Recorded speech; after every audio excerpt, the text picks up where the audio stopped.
Welcome everyone to today's episode. We've got two lovely guests with us here today. I'm Sam, and we have Rob and Chloe with us. Do you guys want to just tell us about yourself, who you are, where you're from, church you're part of, and just give people a bit of insight to who you guys are? Chloe, do you want to kick us off? Sure. Tell us about I'm Chloe. I go to Stirling Baptist Church. Yep. I can't think of anything else. Sorry, had a brain blank. That's all right. How old are you, Chloe? 14. 14, great. And which school do you kind of go to? Is it Stirling? Yeah, I go to Stirling High. Great. Rob, what about yourself? My name is Rob. I am a little bit older than 14. Really? Just a little bit. I head up kind of under 25's work at Stirling Baptist, and a little bit of family stuff as well. Interesting fact. Oh man. From Yorkshire. Is that interesting? Like, I find that interesting. Yeah. Do you miss Yorkshire?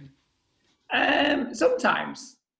Like I miss like the cheese, but you can buy it here. So Yeah.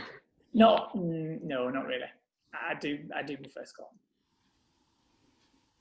Chloe, you got any fun facts about yourself, or how would you sum yourself up in a few words? Oh, I was actually talking to my family about this question earlier, so they're not my words, they're their words, just to clarify that first. Sure.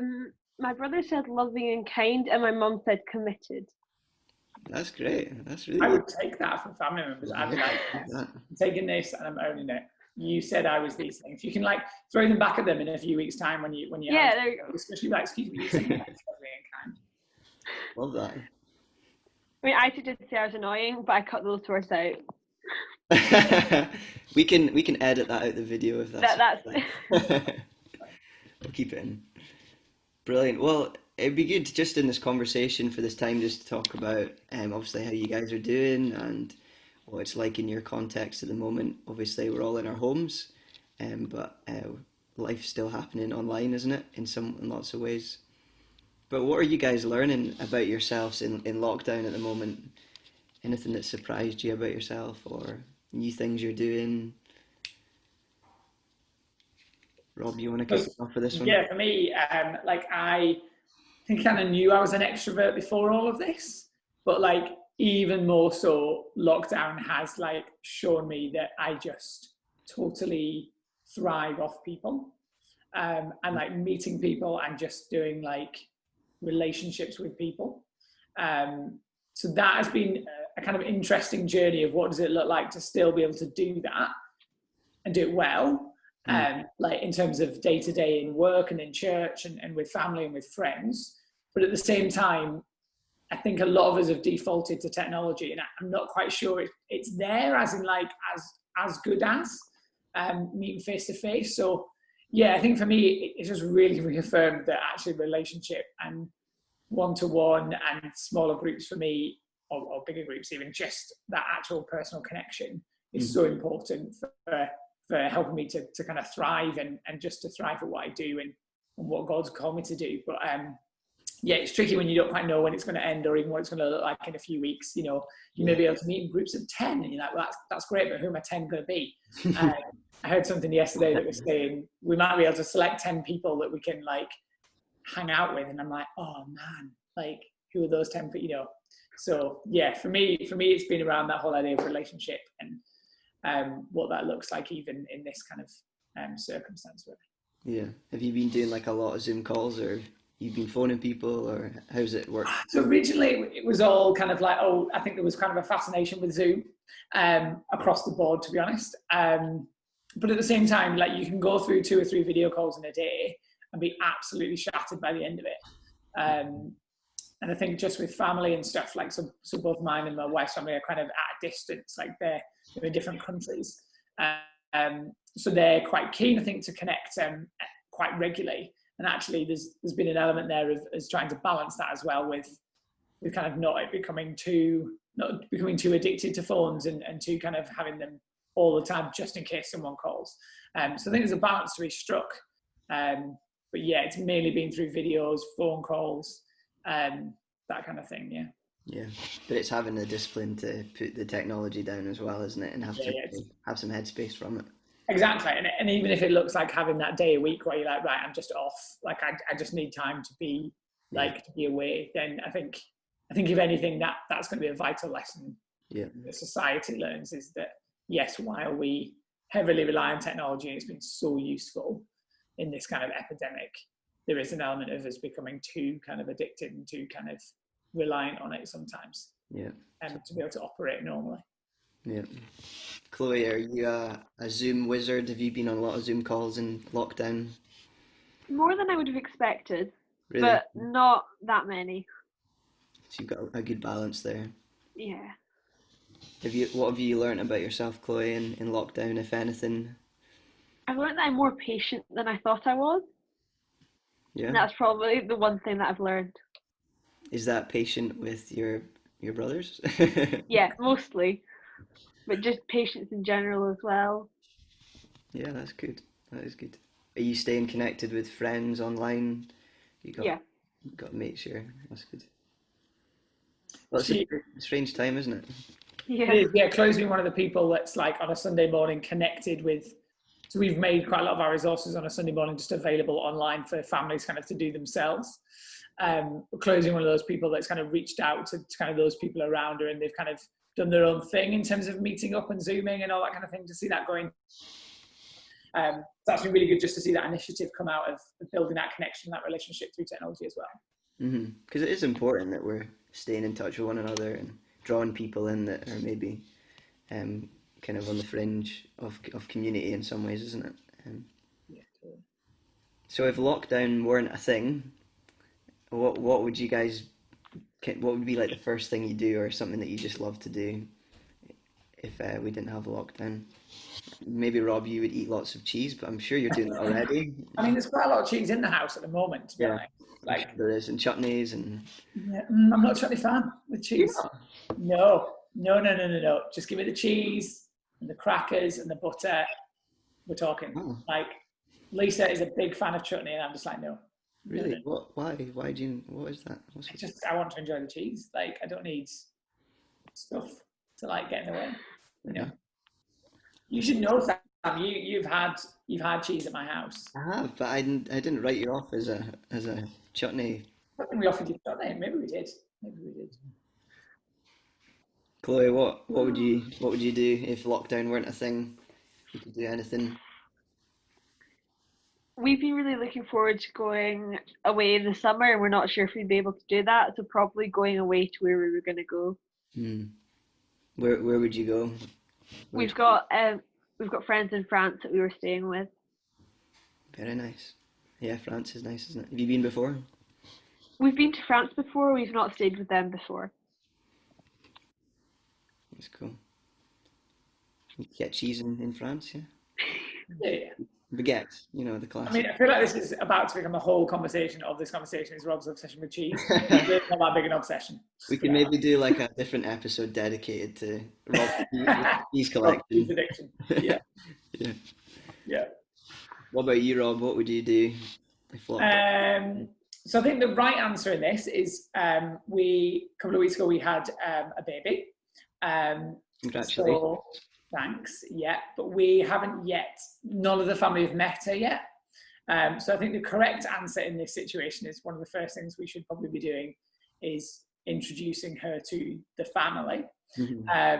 So I'll put that in there. But I think what I'm missing is just being able to go out for food, like just like out for breakfast, or like I enjoy cooking and I enjoy it, but actually sometimes you just like, I just need someone else to do this for me.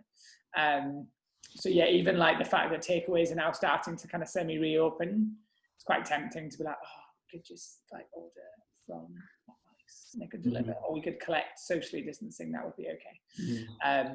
So again, centered around food, but maybe that's the recurring theme here. But what takeaway would you get? Where? Or no, which takeaway would you get? I'm quite missing fish and chips. Chinese is a good one. We have this other place in Stirling, it's like Greek and Mediterranean foods. Yeah, we got an order from there for my mum's birthday. There you go. See? Yeah, Like, we they were do their biggest order. Yeah, Really? they do this like Yeah. sharing platter thing where they just give you everything, and you're like, great, and it just keeps coming. You finish a plate and more food. It's great. We That's actually went there for our staff Christmas meal. It was very good. sounds like ideal. Constant flow of food. So a bit more of a fun question. I've been watching lots of movies, Disney movies, to be precise. Disney Plus. You guys been watching any Disney movies? Disney Marvel, a bit of Disney Okay. Marvel. You got a favorite Marvel movie or? I like Endgame personally. Yeah, is that right? I could be wrong, but is that the most recent? Yeah. Yeah, okay. I have seen that, I think. So I've been watching a lot of movies. What's a movie you like, or I think to be more specific, a character in a movie you maybe can relate to, you see yourself in. That might be a difficult question for you, but be quite interested to hear what you guys would say.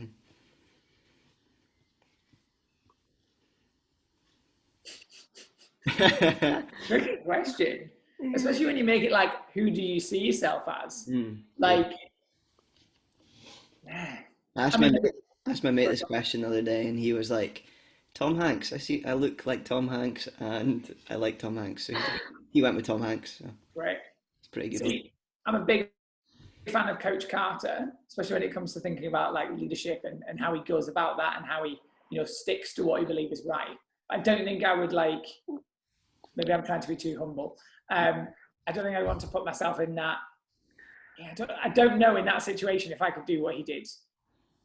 But there's so much in it that I think, wow, like you stuck to you knew what you needed to do, you knew what you were about, what your purpose and your vision was, and you stuck to that no matter what. And it paid off in the end, like eventually it got through. But I'm not sure in that situation if I would automatically default to the same kind of pattern that he did, even if I would aspire to.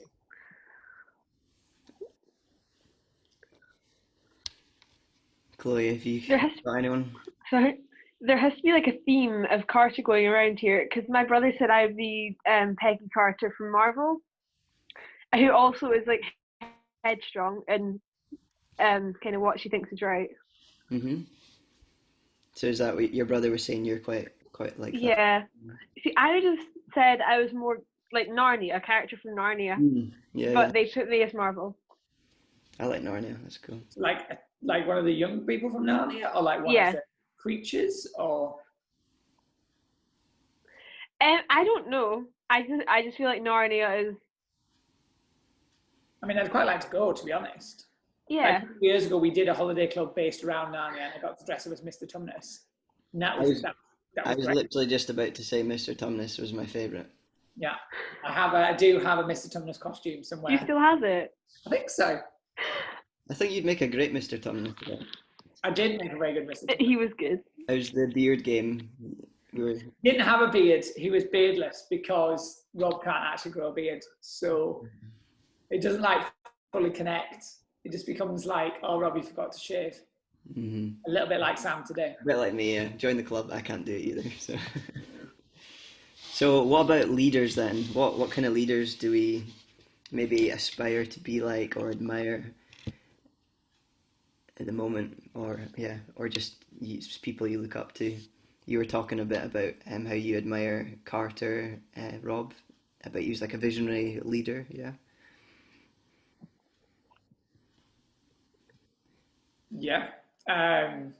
Leaders at the moment.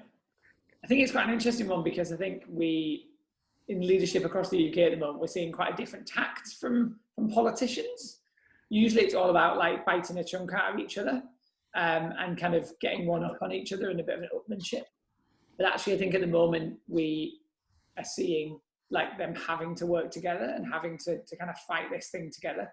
And I think actually that's quite refreshing for leadership in politics across the board. While there's still discussions of different parties and different policies and all that kind of thing, I think actually it's quite nice to just see politicians coming together and being like, okay, we're going to fight this together, which has been quite encouraging. I think it makes the country feel a little bit more secure in terms of its leadership and where it's heading, rather than it just being this big battle of my policy's right and your policy's wrong and you're spending too much on this and all that kind of thing. So for me, there's maybe not one in particular, but just at the moment, noticing that difference in politics, it's quite encouraging.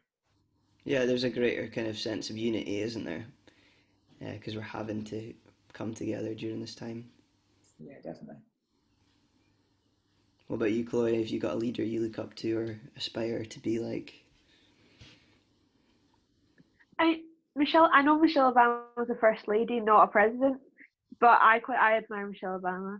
Mm-hmm. What is it about her you admire or like about her? I think it's her sense of fun, and that she always has an idea of what she believes is right and sticks to that and doesn't falter. Yeah. Firm on her values, isn't she?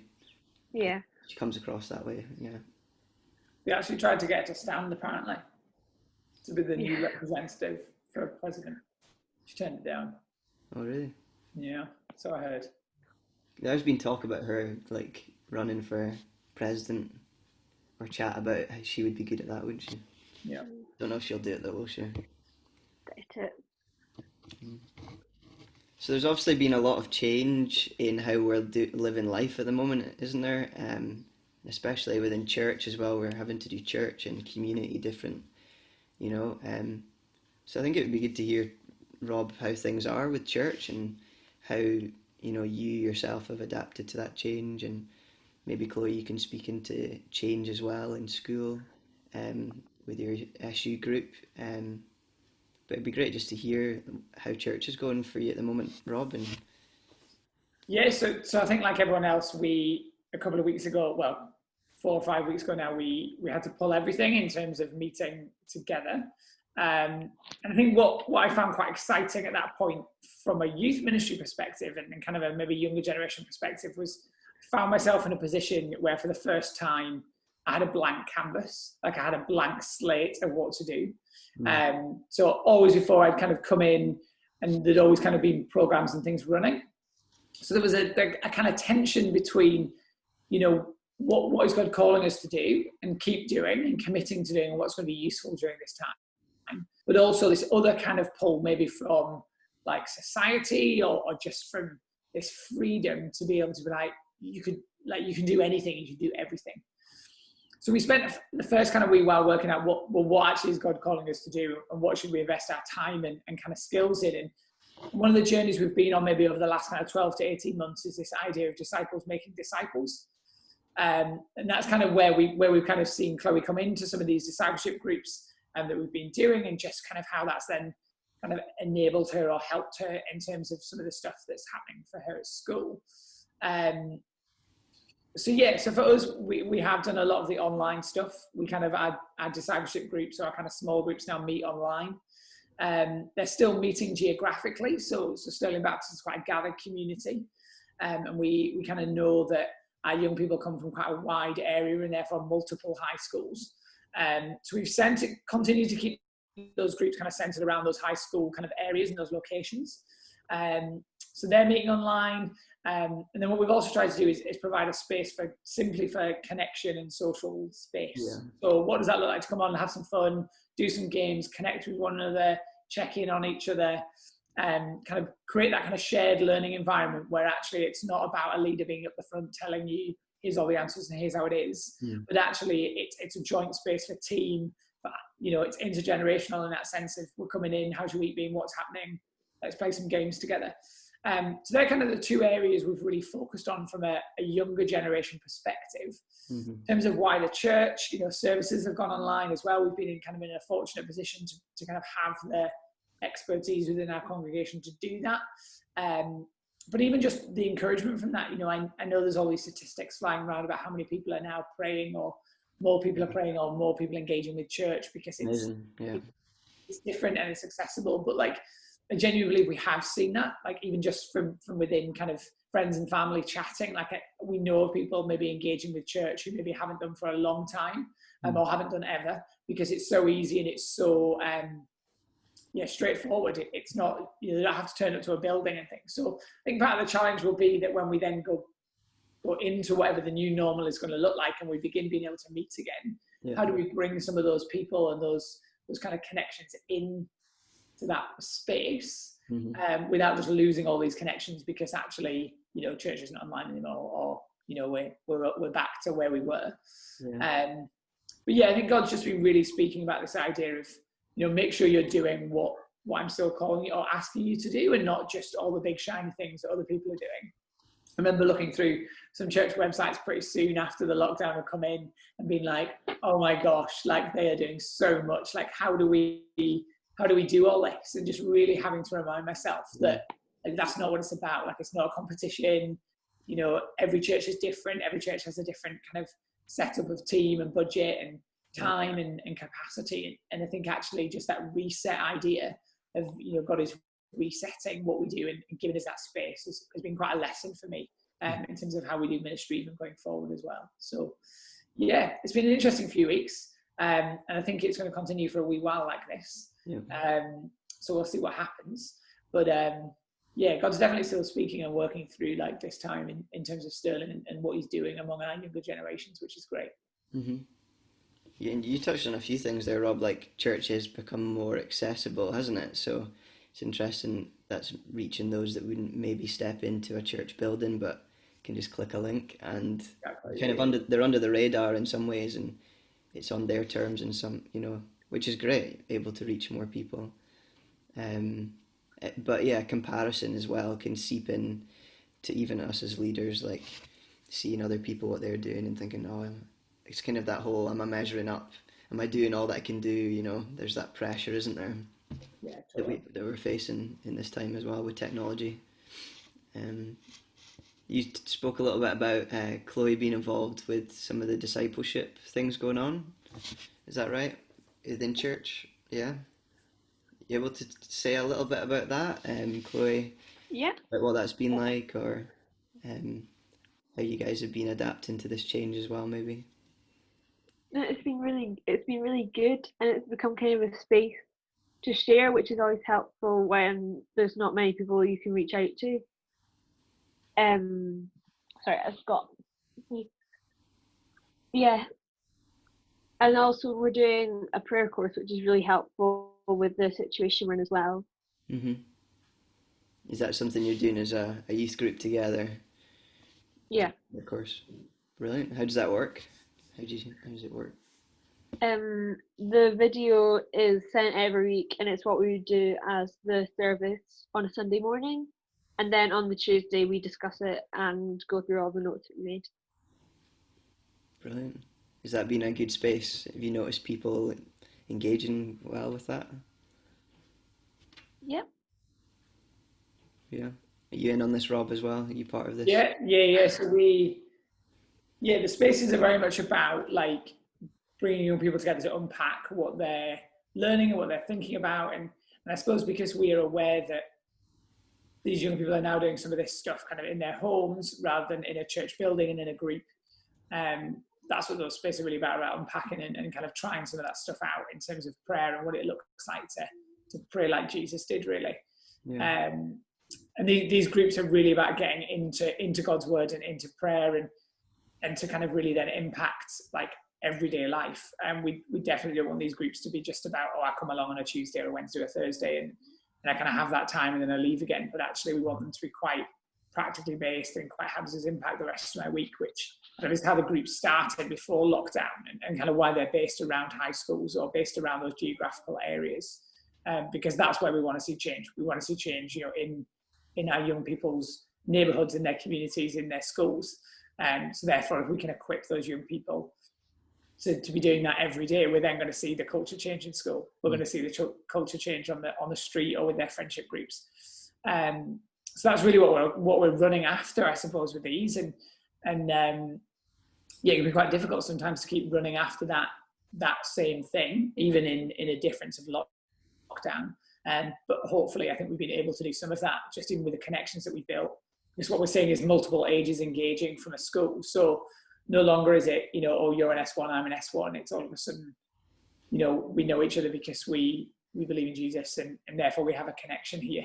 And like Chloe can tell you a bit more about this, but the SU group that they have is predominantly run by young people. There isn't a chaplaincy team going in. There isn't necessarily kind of church leaders going in weekly to run these groups. It's being run by them. And what they've seen in the last 12 months is numbers massively increase. And I believe that's because it's been run by them and run by young people. So therefore it's aimed at exactly the right place. But I don't know if you want to talk a little bit more about that and just kind of the last 12 months and your journey with that group, and kind of what you've seen and what surprised you maybe about that as well. Yeah. So it is predominantly pupil-led, which started when the original teacher we had stopped the SU group. So we kind of took over. There's still a teacher there to supervise, but we took over kind of what we do. And it's also there's been a surge in numbers. It started off with about 3 of us, and now there's 12. So it was an impressive change in numbers. That's brilliant. Do you know like why the numbers increased? Why that was? I think it was partly because it was people-led, but also partly because most of the people who have recently joined have older siblings who kind of told them about it. Mm-hmm. So it's leading young people, isn't it? Yeah. That's brilliant. And what's your role in the group, Chloe? I think I'm one of the people who's been there the longest, so we lead it slightly, but everyone has input. Yeah, it's good. A bit like what you're saying, Rob, about that kind of creating a shared space, isn't it? Totally. No longer is SU in that school a kind of group led by teachers, or led by a certain teacher who has a passion for it, but it's led by them, and therefore I think even just like what they look at, the topics they're discussing, it's all coming very much from them and what they want. I mean, is that Isaac playing? Please tell me that's Isaac playing the bagpipes. It's Josh playing the chanter. Oh man, nice. Both Chloe's brothers play the bagpipes.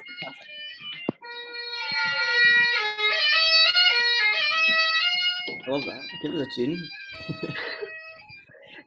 Josh is actually on the bagpipes. I thought he was on the chanter, but he's not. There you go. I was like, I can hear bagpipes. That must only I heard it as well. It's quite cool. Oh. Does that happen often, Chloe? Yeah. It's not sweet music to your ears, no? Not really. I love a good bagpipe, yeah. I guess in closing, Rob, I love what you were saying about when you came into lockdown, you seen it as an opportunity, a blank canvas to do something fresh and to really just do what God was leading you to, Do you think there's anything from how you're doing ministry just now that you think you'll keep?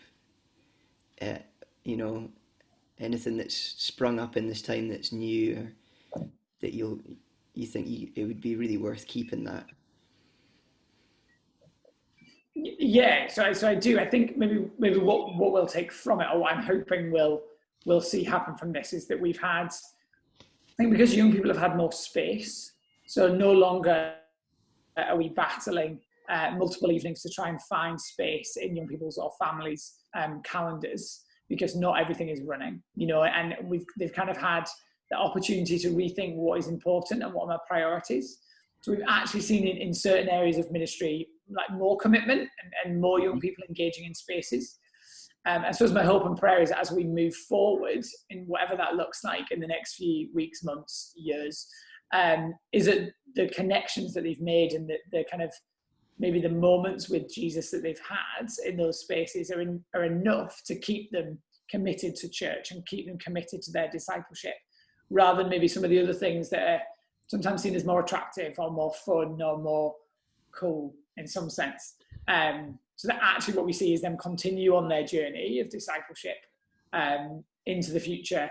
And then, whatever that looks like for them in school, in university, in kind of any sphere of society that they find themselves in. My hope would be that they would really be able to, or my prayer would be that they could look back at lockdown, look back at 2020 and be like, oh, okay, yes, that situation was horrible and it was hard. And, we didn't go to school, and that totally changed my exams and all that kind of stuff.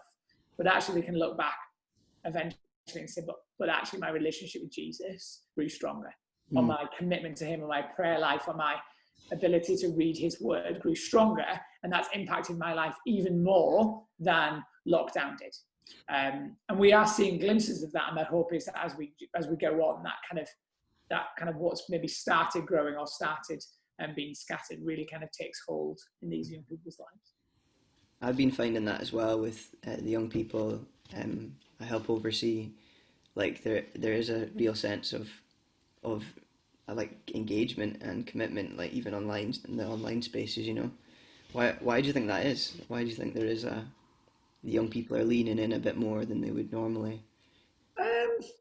To be honest, I think practically they have more time to do that. I think we've got to be real about that. Mm-hmm. You know, I don't think we can't miss that or not kind of call that what it is.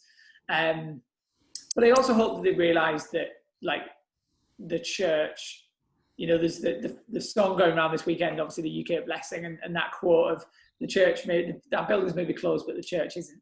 I suppose my hope is that through that they realise that church isn't a building, that it is a community of people, and that community of people still exists, whether that's in lockdown or not.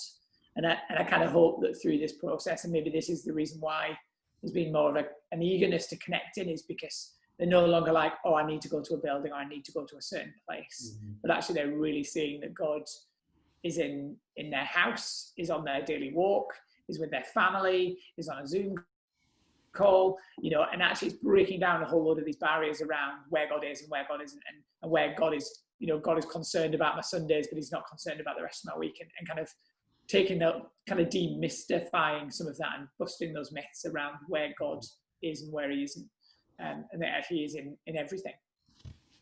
Yeah, it's brilliant. Church is the people, isn't it? It's the community.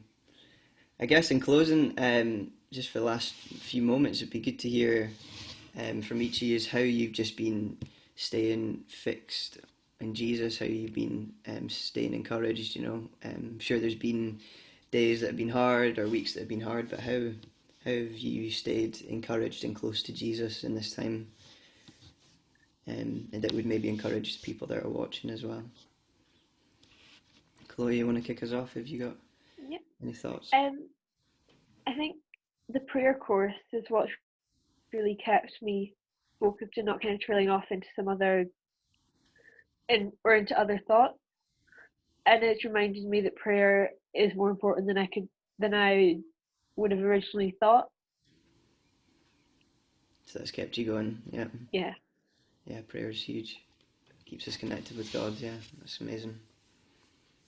Rob, how about yourself? Yeah, I think even just starting parenthood, like in the last few weeks, has been a total like life lesson. Just in, even we talk about prayer, like that simple line of, you know, give us this day our daily bread. Like, what does that look like? Like, what does it look like to be like, okay, today, all I need today is this. Like, I'm not even thinking about tomorrow, because tomorrow is a whole new space, a whole new day, and a whole new set of restrictions. So yeah, I think even just the simplicity of just actually pulling it all back, of having space, of having time, you know, maybe engaging in a different way in terms of, you know, kind of, oh, I have got a little bit more time here, a little bit less time there. So, you know, what does that now look like for my daily rhythm? But yeah, just maybe relying on God even in just the everyday, and kind of taking that attitude, and yeah, it's been a total kind of encouragement and blessing for us, especially as a family in this kind of odd time to bring a child into the world. Yeah, it is an odd time. But I'm sure you're doing well. Is it bringing you much joy? Oh, totally. Yeah. Like, yeah. How are the sleep levels? Not too bad, actually, this week. Anyway, you know, maybe come back to me next week and I'll tell you a different thing. Trying not to like get too far ahead of myself. It's okay. We're all in a routine. It's fabulous. You know. I think that's how it should be at the moment, a day at a time. Embrace the moment. Well, thanks for your time, guys. Really appreciate it. And we'll see you soon.